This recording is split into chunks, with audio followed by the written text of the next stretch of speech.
Alright, so I'm going to show you something about the units of force. This is something that will be on the quiz, so you may need to watch this video a few times. That's perfectly fine to watch this video a few times.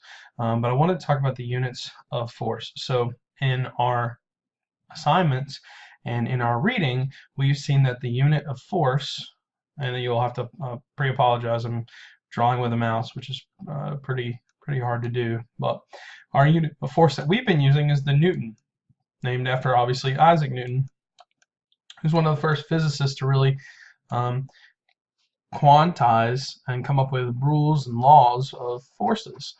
But we call it a Newton, and oftentimes we just abbreviate it as the letter N, which is great. But that's not the actual unit of force, right? This is sort of a fake unit, if you want to call it that. Like, this is something that we call it. This is almost like a nickname or a shortcut. The real unit of force, in order to figure out what the real unit of force is, we have to actually use the equation to figure it out, right? So we have here Newton's second law, F equals ma, which you've been using. Let's see what the unit of force is by substituting our units for mass and our units for acceleration, and then multiplying them together. So we found that the unit of force is going to be equal to, mass is obviously in kilograms, and I should say again, we're using the standard units. Of course, you could measure mass in grams, but we're using kilograms. That's sort of the standard unit. And acceleration is in meter per second squared. Meter per second squared. So when you multiply these together, there's nothing that will cancel out. There's nothing that'll go away.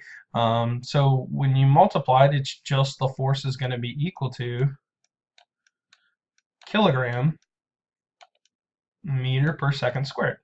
And that's the actual unit of force. And this is oftentimes called the expanded form, but this is the real unit of force, is a kilogram meter per second squared.